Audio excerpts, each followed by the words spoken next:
I bought the sedan with my own money. There was no gift, no help from my parents, and no discount from anyone. It all came from my monthly salary, set aside little by little over the years. Every hour of overtime, every weekend I spent at the office, led to one simple decision.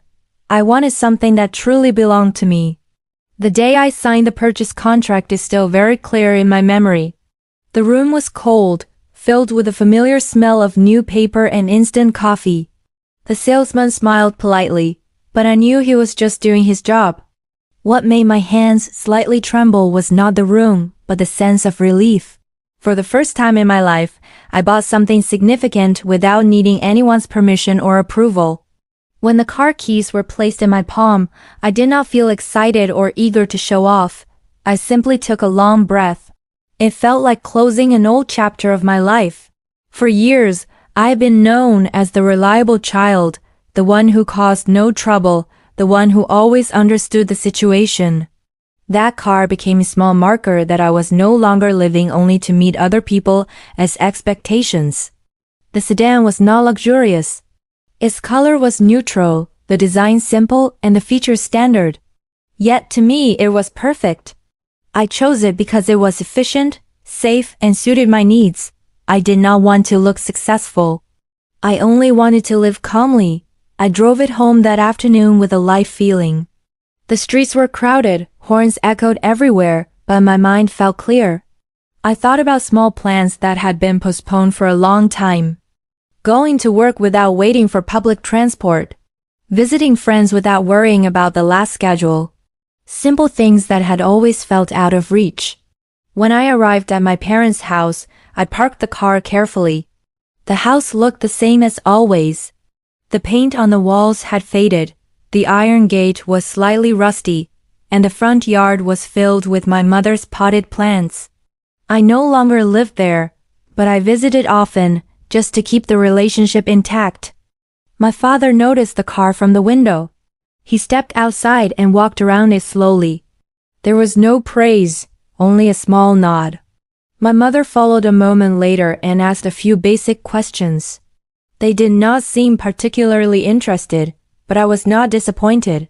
I was used to reactions like that. My younger sibling came out last.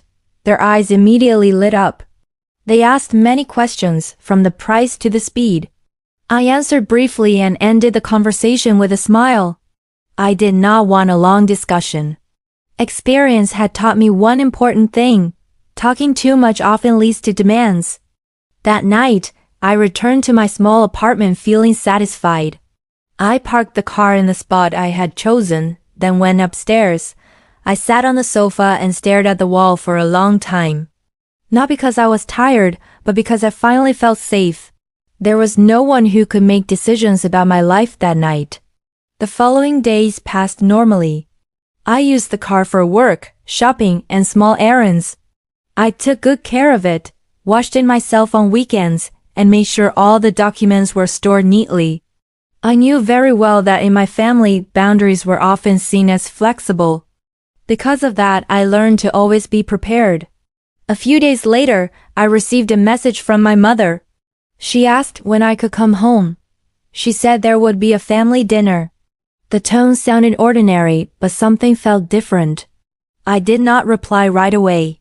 I read the message several times, trying to catch the intention behind the simple words.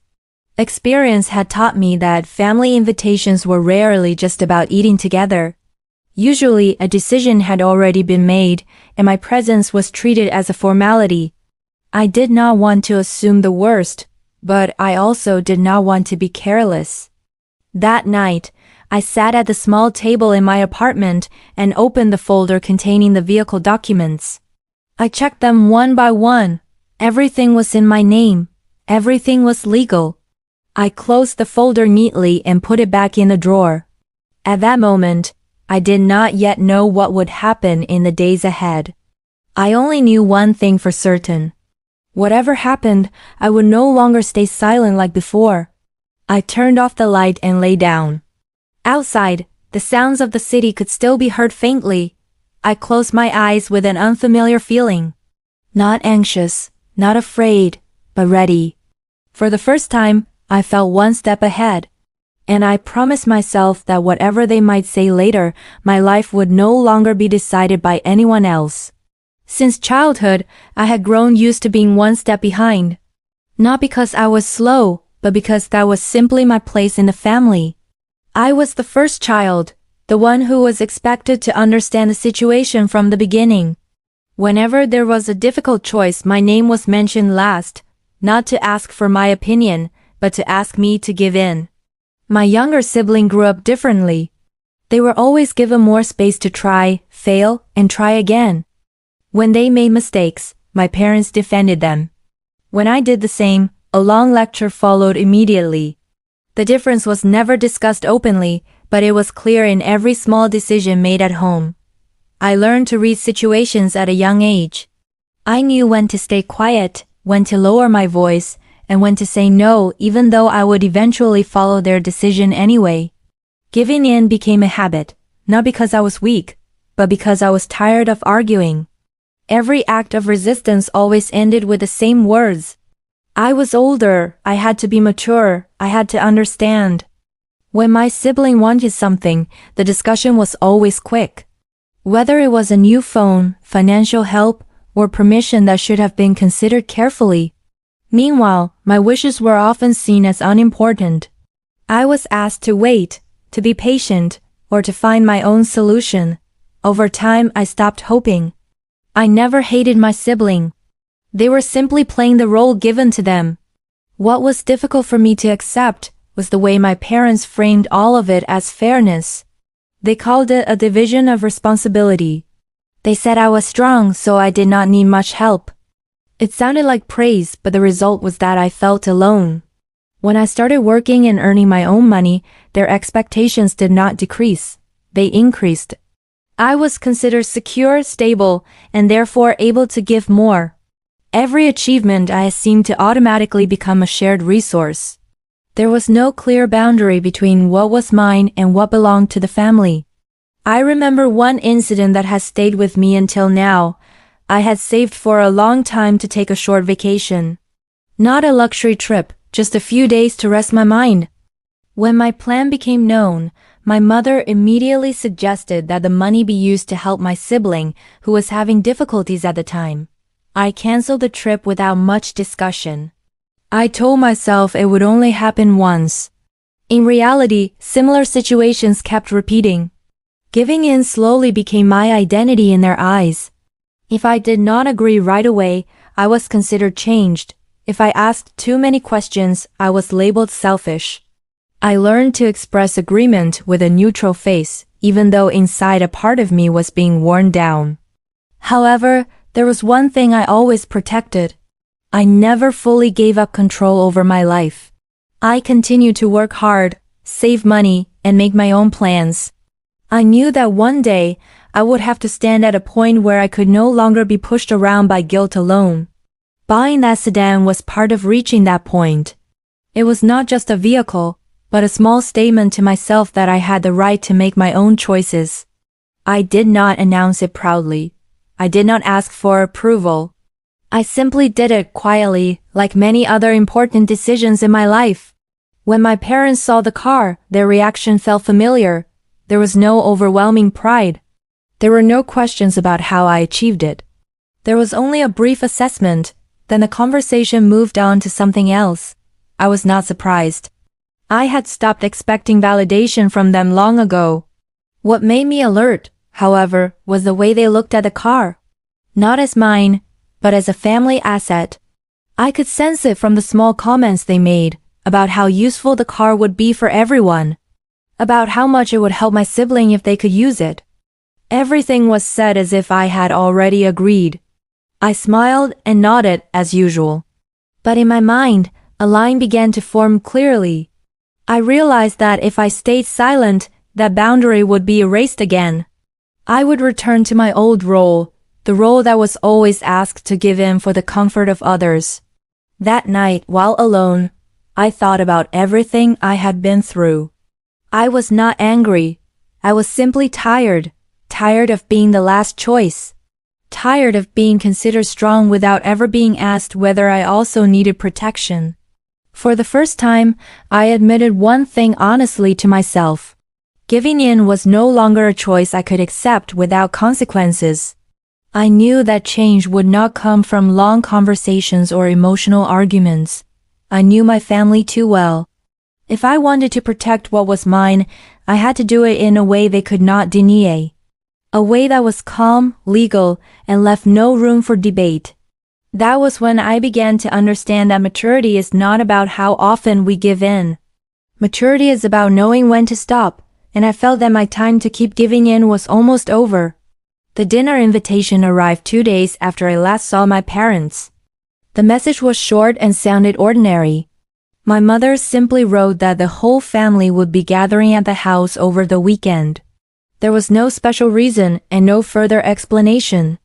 The wording was too neat to be just a casual invitation for a meal. I read the message several times and immediately knew that something was being prepared.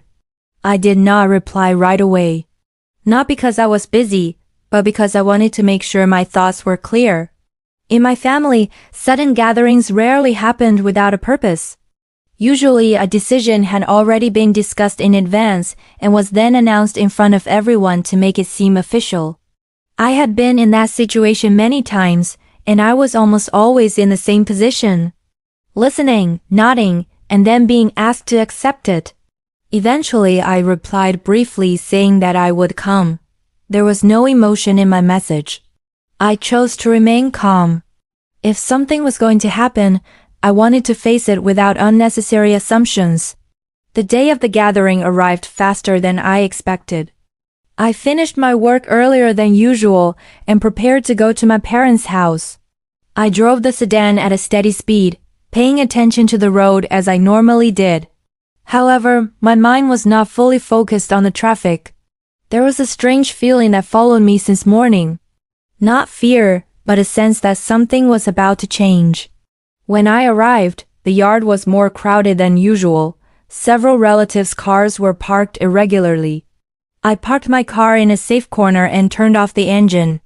Before getting out, I sat for a moment, took a deep breath, and adjusted my expression. I did not want to arrive with visible emotional weight. As soon as I entered, the atmosphere inside the house felt different. The living room was full, voices overlapped, and the smell of food filled the air. My mother was busy in the kitchen, while my father was talking with an uncle near the dining table.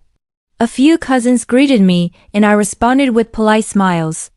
Everything seemed normal, but that was exactly what made me more alert. My younger sibling looked the most relaxed.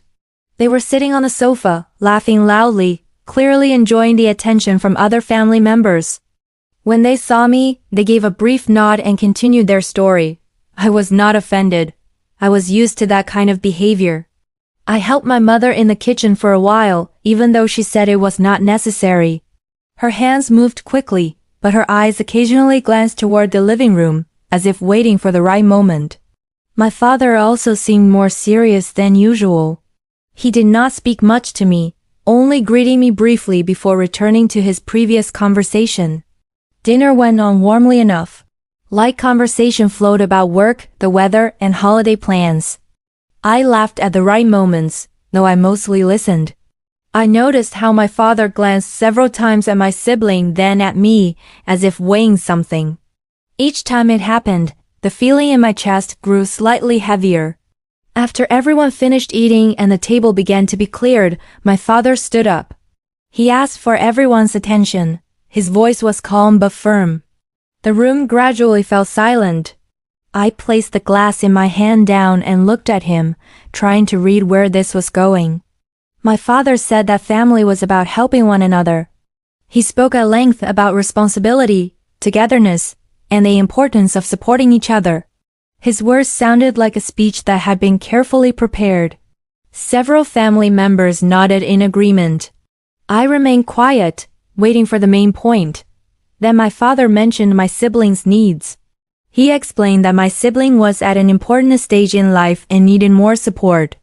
My mother stood beside him, her face serious, as if all of this had already been agreed upon.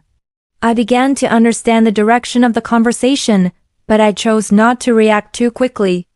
My father then brought up the car. He mentioned it lightly, as if it were just a small addition to the long discussion. He said the car would be very helpful for my siblings' various needs. He spoke as though the decision was already clear and did not need to be discussed. Several people immediately turned to look at me. Their gazes were filled with curiosity, some with faint expressions of sympathy. I felt all eyes on me, waiting for my response. In that moment, I realized something very clearly. This gathering was not just a family dinner. It was a stage, and I had been placed in a role that had already been decided. I gave a small smile and remained silent. Not because I did not know what to say, but because I chose to listen until the end. I wanted to make sure that everything that happened that night truly came from their own choices. In my mind, I was already preparing myself. I knew that whatever they announced next, that night would become an important turning point. Not only for the car, but for the way I would see my family from then on. And for the first time, I did not feel like I was in a weak position. I was simply waiting for the right moment. Father paused for a moment after mentioning the car. The room felt quieter than before. No one responded right away, as if everyone was waiting for the next signal. I remained seated in the same position, back straight, hands folded neatly on my lap. I could feel my own heartbeat, not out of panic, but from focus. Father then walked toward the small table near the entrance. From there, he picked up an object I knew very well. A black keychain with the car's logo. I recognized every fine scratch on its surface. I always kept it in my bag, but that afternoon I had placed it on the table near the door when I arrived. I did not expect Father to take it without saying anything. He returned to the center of the room and held the key where everyone could see it clearly. Several relatives exchanged glances. Mother stood beside him, her expression flat, as if this was all part of a carefully arranged plan. My sibling began to smile, a smile they did not try to hide. Father said the decision was made for the good of everyone. He said I was already settled, my job was stable, and I would not struggle without the car for a while. His tone was calm but firm, as if there was no room for disagreement. Then, without looking at me first, Father extended the key toward my sibling. The movement was slow but decisive. His hand stopped right in front of them, waiting to be accepted. My sibling stood up and received the key with both hands, like accepting something important. Their face lit up, and several family members immediately smiled. I heard a quiet voice say that it was a wise decision. Others nodded, some with awkward smiles. No one asked whether I agreed. No one looked at me to check my reaction. Everything moved forward as if my involvement was unnecessary. My sibling twirled the key in their fingers and laughed softly. They said thank you out loud, then glanced at me. The look was brief, but clear. There was a sense of victory there, even if it was never spoken. I returned a faint smile. There was no anger on my face, no visible resistance. Mother then added that this was only temporary. She said family members should help one another. The sentence sounded like a neat conclusion, as if everything was settled. Some relatives began talking again, the atmosphere slowly relaxing, but for me, time felt slower. I observed every detail. The way Father exhaled in relief after the key changed hands. The way Mother avoided my eyes. The way my sibling stood a little taller than before. All of it registered clearly, without overwhelming emotion. I did not feel humiliated. I felt tested. Someone finally asked for my opinion. The voice was soft, almost hesitant. All eyes turned to me again. I stood up slowly, straightened my clothes, and said that I understood. One short sentence, nothing more, no explanation, no trace of sarcasm. That seemed to be enough for them. Father nodded, as if the decision was now officially justified. Mother gave a small smile. My sibling sat back down with the car key in hand, playing with the keychain without any sign of guilt. I sat down again. Inside me, there was no emotional explosion. Only clarity. That moment confirmed one thing I had long suspected. In this family, Whatever I owned was always seen as transferable, as long as it was considered useful to someone else. I listened as the conversation resumed, but my thoughts were already elsewhere. I thought about the documents I had neatly stored in my apartment. I thought about the signature I had placed the day before. I thought about how calm I had been while doing all of it, without anyone knowing. My sibling began talking about plans for using the car. About trips, convenience, freedom. They spoke enthusiastically, as if the car had always belonged to them. No one corrected them. No one reminded them that the car was bought with my money. I watched without reacting. I did not want to ruin the mood. I did not want to become the center of conflict.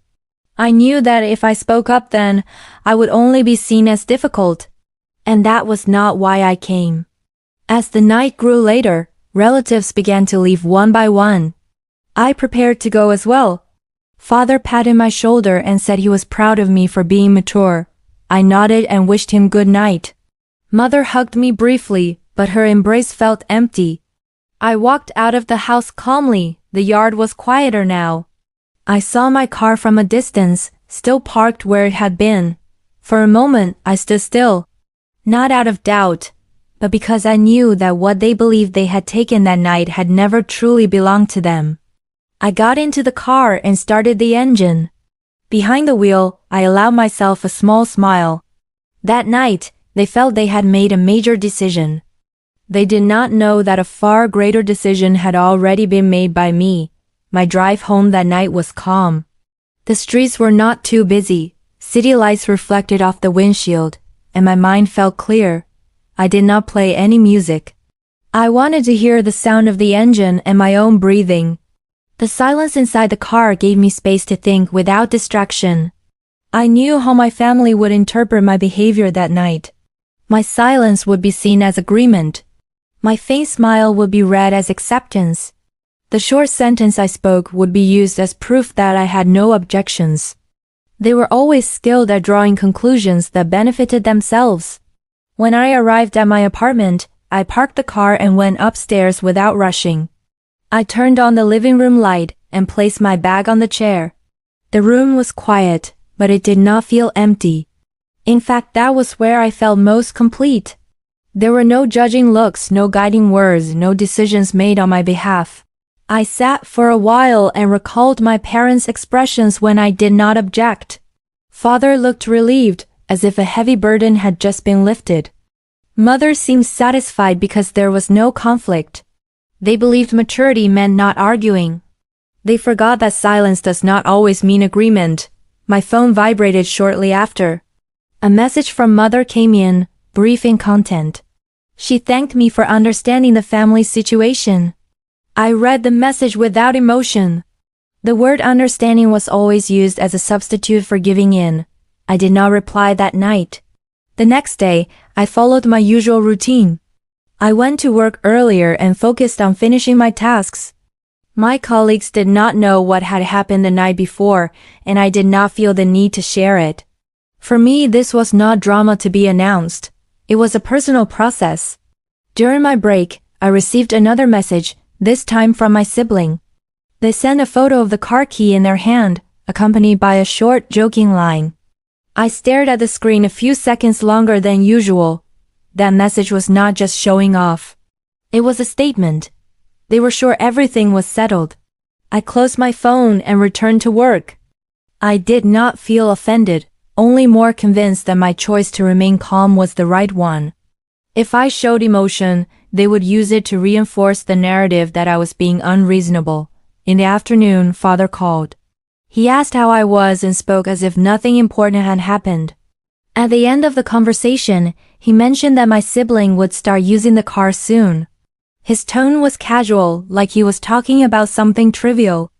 I replied briefly and ended the call politely. After that, I stood by the apartment window and looked at the street below. I realized how easily people interpret silence as weakness. They do not see the process behind it. They do not know that my decision not to react was a conscious choice, not helplessness. I opened the desk drawer and took out a folder containing documents. I did not read them again, only made sure everything was in place. I knew exactly what I had signed and what it meant. When I did it, I was not running away from my family. I was protecting myself. Over the next few days, news about the car reached me more often. My sibling talked to relatives about their plans. Mother mentioned how helpful the vehicle had been for the family. Every story was told with the assumption that I had no issue with it. No one asked me directly. I kept the same attitude. I arrived at work on time, went home calmly, and lived my days without major changes. From the outside, my life looked ordinary. No one knew that I was waiting for a certain moment with full patience. I understood my family's pattern very well. As long as everything looked calm, they believed they were right. They would only stop when faced with something they could not control. And when that moment came, my silence could no longer be misinterpreted. One night, I received a short message from my sibling asking where I kept the vehicle documents. They said they wanted to take care of something. I read the message while sitting at my small dining table. For the first time since the night the key was handed over, I smiled with confidence. I replied briefly that all the documents were kept in a safe place. Nothing more, nothing less. I did not explain. I did not add any emoji. I let the sentence stand on its own. At that moment, I knew my silent phase was almost over. Not because I was about to speak louder, but because reality would speak in its own way. They thought I had given up. They thought I would always give in. What they did not realize was that my silence was not the end of the story. My silence was only a pause. And behind that pause, I had already prepared my next move with great care. The day before the family dinner took place, I actually had a very ordinary morning. I woke up early, made coffee, and sat at the small table near the window. There were no strange feelings, no bad dreams. Yet there was one decision I had been thinking about for a long time, and that day I was finally ready to act on it. I opened my laptop and checked the email from the law office again. The message had been there for several days, waiting for my confirmation. The contents were clear and concise. All documents were prepared. I only needed to come in, sign them, and the decision would take legal effect. No drama, no gray areas. I did not make this decision impulsively. Over the years, I had learned that good intentions alone were not enough in my family. Every time I was open, the boundaries I set were crossed. I did not want to repeat the same pattern. This time, I wanted to act more carefully. I took a half day off and went to the law office after lunch. The building was not large, located on a corner of a quiet street. I chose the place because of its good reputation and simple service. I did not want unnecessary attention. I just wanted everything to proceed by the rules. In the waiting room, I sat calmly. There were a few other people, each occupied with their own matters. I noticed the white walls, the soft ticking of the clock, and the sound of footsteps from the hallway. Nothing felt tense. In fact, that was when I felt confident that I was on the right path. A staff member called my name and led me into a small room. Inside, a notary was already waiting. They appeared professional and went straight to the point. They explained the contents of the documents, again in clear, simple language. There were no complicated terms hidden away. Everything was transparent. The documents arranged the transfer of the vehicle's ownership into a lawful temporary legal arrangement. The purpose was clear, and so were the benefits. With this step, the car could not be used or transferred without proper legal procedures. Everything was recorded. Everything was protected. I listened to the explanation without interrupting. I had studied it beforehand, but I wanted to make sure no detail was overlooked. The notary was patient and answered every question directly. There was no pressure. The decision was entirely mine. When the pen was in my hand, I paused for a moment. Not because I was uncertain, but because I realized how different I felt this time. I was not running away. I was not attacking anyone. I was protecting something that had often been taken from me: control. I signed the documents neatly, one page and then the next.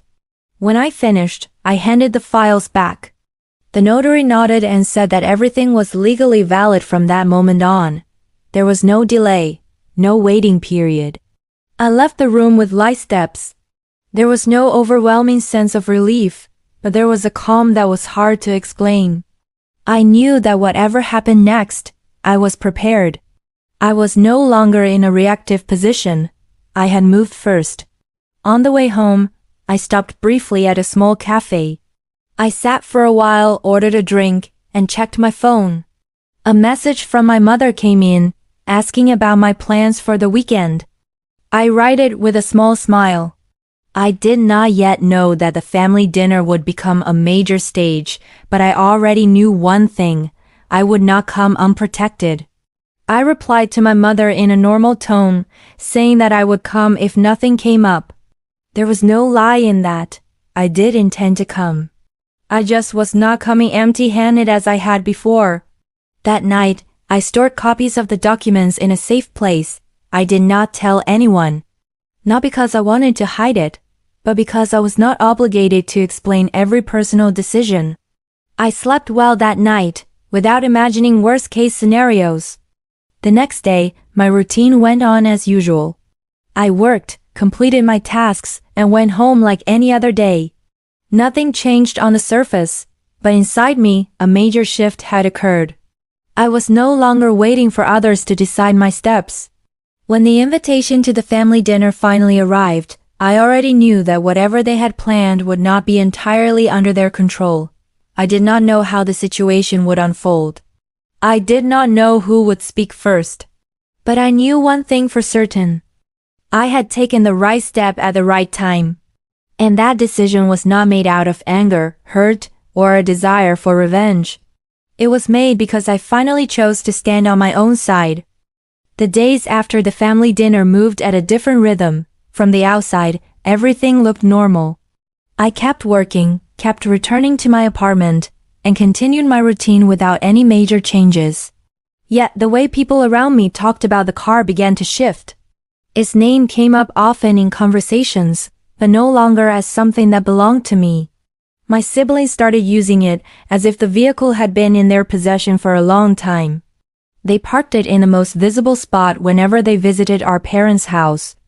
They often posted photos on social media, complete with light captions and smiling emojis. Not once was my name mentioned. It was as if the car had simply appeared in their life. My parents did not correct this. My mother even responded to those posts with short comments. My father mentioned several times how much easier family matters had become now that there was a car everyone could use. Every sentence sounded reasonable, but to me it only confirmed one thing. They truly believed everything was settled. I watched from a distance without interfering. I did not block anyone, nor did I make sarcastic remarks. I simply observed the same pattern repeating itself on a larger scale. The difference was that this time I did not feel cornered. I knew what they did not. One afternoon my sibling called in a cheerful tone. They talked at length about travel plans, distances, and how comfortable the car was. I listened without interrupting. At the end, they laughed and said that I had always been kind and never complicated. The remarks sounded casual, but it carried an old assumption that I would always adjust, that I would never cause trouble. I replied briefly and ended the call politely. A few days later, I received a message from my mother asking about the insurance. She said there were several things that needed to be handled, so my sibling could use the car without issues. The tone of her message was the same as always, calm. Assuming everything was already a shared responsibility, I read the message carefully. For the first time since all of this began, a small opening appeared. Insurance was not a trivial matter. There were rules, records, and names officially registered.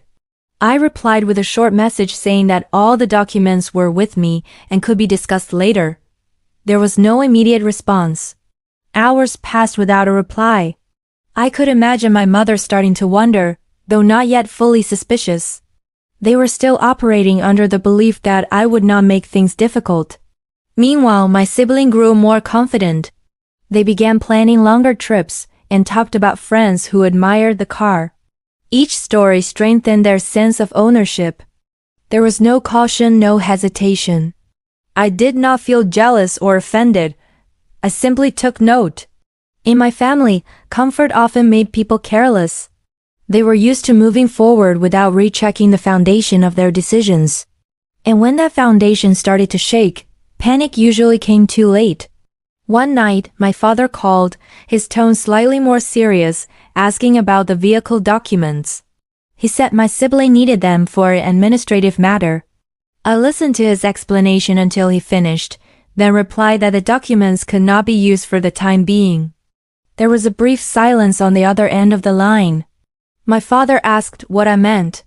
I explained calmly that a legal arrangement was currently in effect. I did not go into details. I did not mention dates or paperwork. I simply stated the basic fact. My father's tone changed. He sounded confused, then slightly impatient. He said matters like this should have been discussed together. I replied that I had already discussed it with the appropriate party. After that, the conversation ended quickly.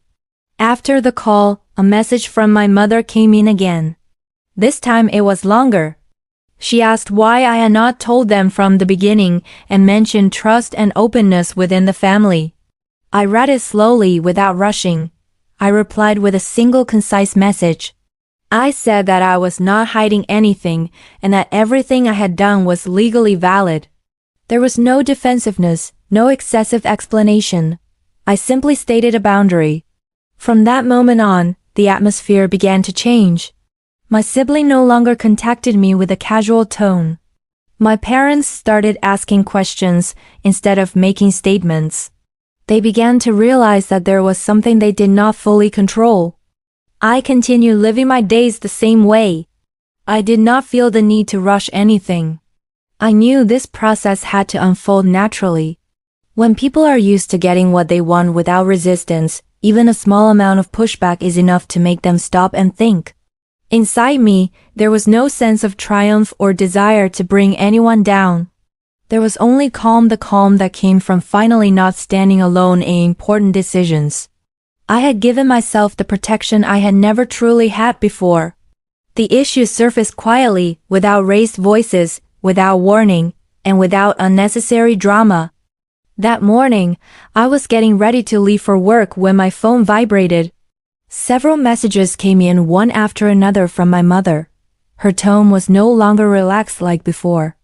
The sentences were short, fragmented, and clearly showed confusion. She wrote that the car insurance could not be processed. According to her, the insurance company was asking for additional documents they could not provide. My mother assumed it was just a technical mistake. She asked whether I had ever experienced something similar when I first handled the insurance. I read the messages calmly. There was no surprise. This was not sudden for me. It was a consequence I had calculated from the beginning. I replied carefully, saying that there might be a data mismatch and that it would be best to wait for an official explanation from the relevant party. A few minutes later, my sibling called. Their tone was different from usual. There was no laughter, no long stories. They immediately asked why the insurance application under their name had been rejected. I listened without interrupting. They spoke quickly, sounding irritated and slightly panicked. I answered with a single simple sentence. I said that at the moment, the car could not be insured under any individual's name. There was a brief silence on the other end of the line. They asked what I meant. I did not explain at length. I only said that the legal status was not what they thought it was. The call ended more quickly than usual. I knew confusion was starting to set in, not because they misunderstood, but because reality was beginning to collide with the assumptions they had held onto for so long. That afternoon, my father called. This time his voice sounded firmer. He said the insurance company was requesting further clarification and suggested that the matter be resolved as soon as possible. He asked more directly whether there was something he did not know. I chose my words carefully. I said that all vehicle documents were currently bound by a specific legal arrangement. I emphasized that this was not an administrative error, but an existing condition. I did not mention details. I only stated the facts. My father was silent for quite a while.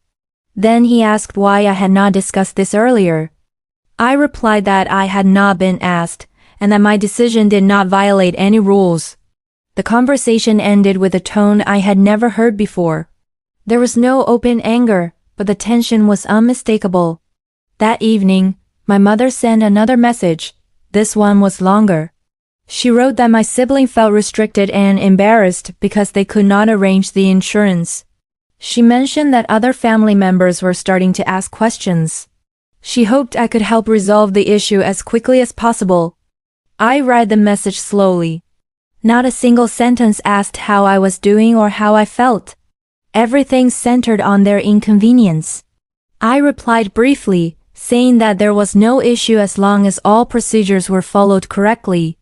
Over the next few days, the situation became clearer. My siblings stopped using the car as often as before. They began avoiding conversations about long trips. Every plan they mentioned ended with hesitation. What had initially seemed like a minor insurance issue had become a real obstacle. My parents' attitude also changed. They no longer talked about the car as a practical solution. They became more careful with their words.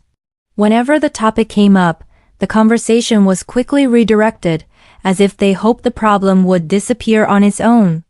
But problems never disappear just because they are ignored. Without proper insurance, there was no sense of security. Every time the car left the house, tension followed. They began to realize that ownership was not just about holding the keys. One night, I received another call from my sibling. This time their voice was softer. They asked if there was a way to arrange the insurance if I helped.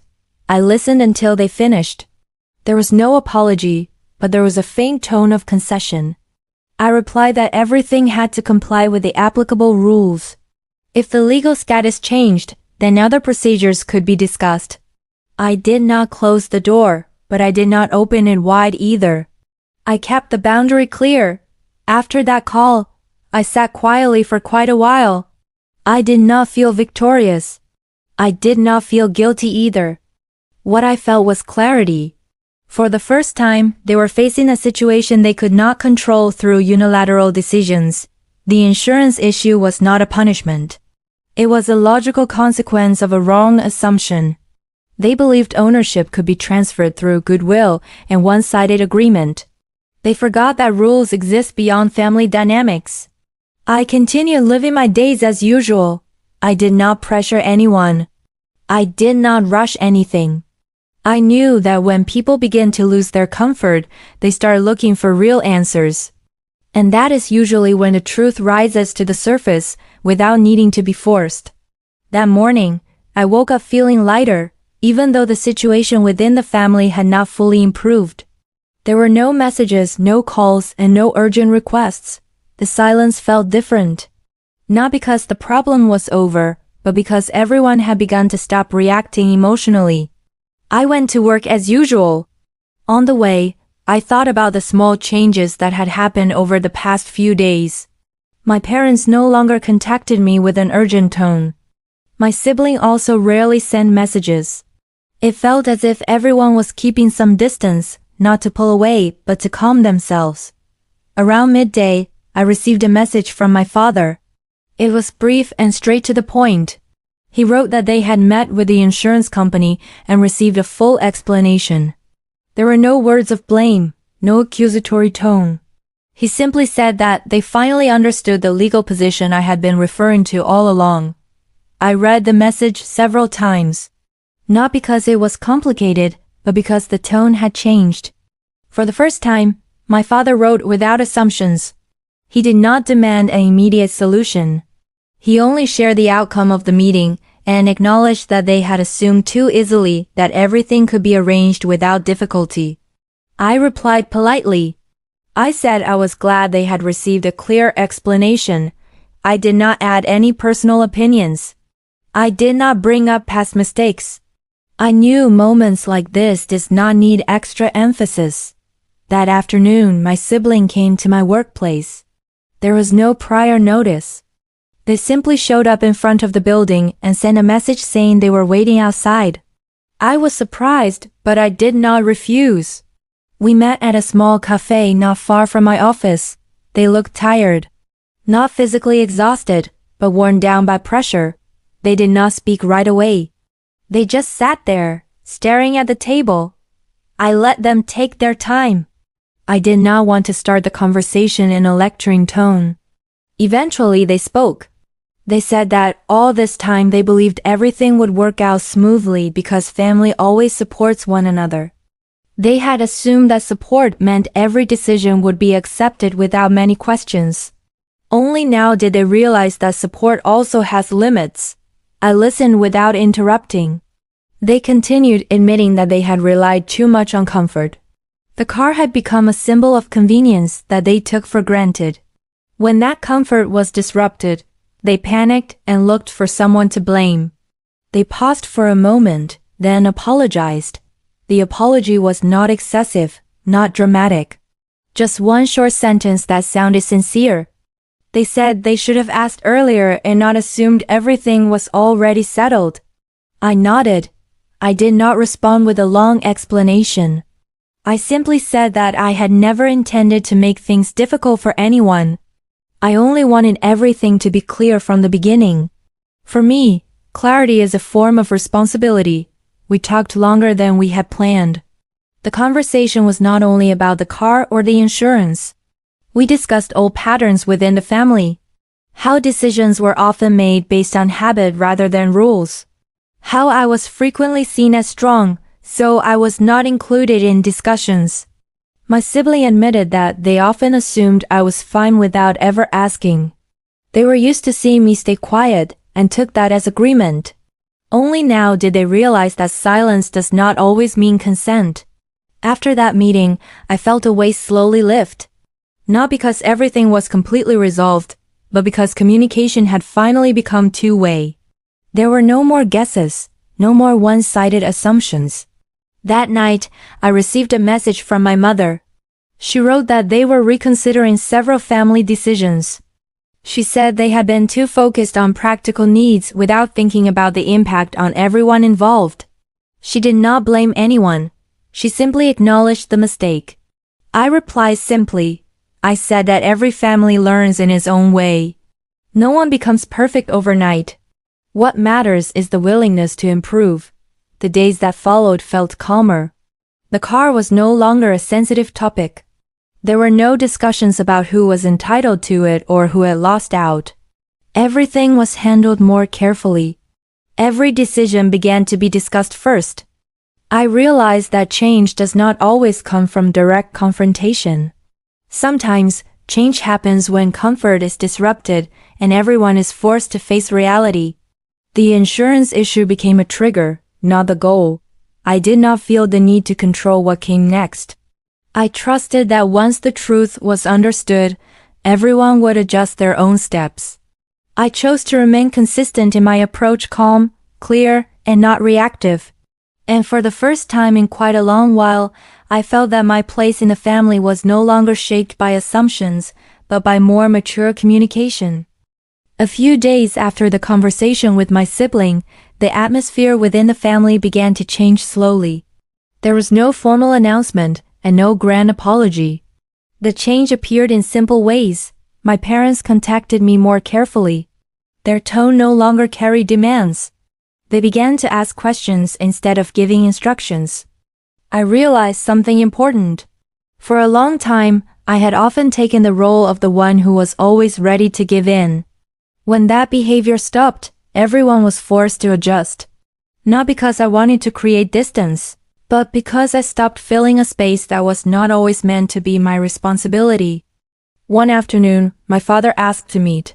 He chose a neutral place, a small restaurant we often passed but rarely visited together. He arrived early. When I sat down, he immediately said that the conversation was not meant to argue about the past. He wanted to talk about how to move forward. He explained that after everything had been resolved, they began to notice patterns they had never been aware of before. Family decisions were often made with the assumption that I would understand. There was no discussion because it was considered unnecessary. He admitted that this was a mistake. I listened without interrupting. He was not defending himself. He was organizing his own understanding. He said that the incident involving the car had opened their eyes. Not because of the legal issue, but because of the reactions that followed. He saw how I remained calm even when I was in a difficult position. I answered honestly. I said that I was not angry, but I was tired. Not physically tired, but tired of always being expected to be strong. I explained that independence is not a reason to ignore feelings. My father nodded. He did not disagree. The conversation felt balanced. There was no blaming. No excessive justification. We spoke as two adults, not as a parent and a child demanding one-sided understanding. After that meeting, I went home with a clearer mind. I did not feel emotional relief. I felt stable. The feeling was different. Stability meant that I knew my position and no longer doubted it. On the following workdays, I focused on my routine. I completed my responsibilities without mental distraction. I realized that while the conflict was ongoing, much of my energy had been drained by things beyond my control. When the conflict eased, my mental space became whole again. That afternoon, I received a message from my mother. She asked for my opinion about future family plans, not a decision, but an opinion. It was a small thing, but it meant a great deal to me. I replied briefly and clearly. I did not direct the outcome. I simply shared my perspective. I came to understand that the boundaries I set did not damage relationships. On the contrary, they provided structure. Everyone knew how far they could go. There were no longer gray areas that led to misunderstandings. A few days later, I met my sibling again. This time there was no tension. We talked about ordinary things, work, personal plans, and our individual lives. The car was not discussed. Not because it was avoided, but because it was no longer the center of attention. They seemed more independent. They no longer waited for solutions from others. I noticed small changes in the way they spoke. They took more responsibility for their choices. I do not know whether this change will last, but at least the awareness has begun. I learned an important lesson from all of this. Clarity does not have to be delivered with heightened emotion. Firmness does not always require a loud voice. When our attitude is consistent, others will adjust on their own. I do not know how our relationship will develop in the future. There's no guarantee that everything will always remain balanced. But one thing is certain. I will not return to my old position. I have set boundaries, and I intend to protect them. With that, I stepped into the next day without guilt. I did not feel selfish. I simply chose to stand where I should have been from the beginning. Time moved forward without many surprises after all the important conversations had taken place. No new conflicts appeared. There was no follow-up drama. Instead, the calm made me realize that this phase was different. It was not a pause before the next problem, but a sign that old patterns were truly being left behind. I returned to living my life with a more regular rhythm. Work went smoothly. My focus was no longer divided by prolonged family matters. I could complete my tasks without carrying mental weight everywhere. Each day felt lighter because there was nothing left to suppress or endure. My relationship with my parents became more mature. We did not communicate often, but when we did, the conversations felt honest. There was no longer a controlling tone. No subtle remarks. They began to share opinions without forcing decisions. I also learned to express disagreement without guilt. One weekend, the family gathered at my parents' house. The invitation came without pressure. There was no hidden agenda. I arrived with a neutral mindset. I did not prepare answers or defensive attitudes. I came simply as myself. The dinner atmosphere felt different. Conversations flowed naturally. No sensitive topics were pushed. When my siblings spoke, my parents listened without interrupting. When I shared my thoughts, they were not dismissed. The change felt real, even though it was never announced. At one point, my father briefly mentioned the incident with the car. He did not go into details. He only said that the experience had taught an important lesson about responsibility and boundaries. He did not mention any names. Still, everyone at the table understood what he meant. No one responded defensively. No one argued. The topic passed quietly. I realized that when an issue is truly resolved on an emotional level, it no longer needs defense or lengthy explanations. After dinner, my mother approached me in the kitchen. She said that for a long time she had assumed I did not need support because I always seemed capable. She admitted that this assumption made her forget to ask. She did not ask for understanding. She simply shared her awareness. I replied calmly. I said that I had never demanded extra attention. I only wanted to be treated as an equal. My mother nodded. There were no tears. No emotional scene. Just two adults understanding each other. That night, I went home feeling whole. Not because all wounds had disappeared, but because I was no longer carrying them alone. There is a clear difference between forgiving and allowing. I chose to forgive without returning to my old position. The days that followed remained steady. There were no major events worth noting. That stability itself became proof that the change had taken root. Everyone carried their role with greater awareness. I also experienced a change within myself. I no longer felt the need to prove anything. I stopped measuring my worth by how often I gave in. I began measuring it by how honest I was with the boundaries I set. I realized that the legal step I had taken earlier was not an act of resistance, it was an act of protection. Protection of my hard work, of my personal decisions, and of myself. When that protection stood firm, my emotions no longer had to work so hard. Several months after all those events, my life began to move in a clearer direction. There was no major incident that suddenly changed everything. The change came from small, consistent decisions. I chose to live each day without the old burdens that used to cling to me. The car that once became the source of conflict is now just an ordinary object. I use it when needed. I take care of it with the same responsibility as when I first bought it. There is no excess emotion each time I hold the keys. It no longer serves as a symbol of resistance or proof. My relationship with my family has settled into a stable place. We are not a family that is close all the time, but we are a family that respects one another. Every conversation has clear boundaries.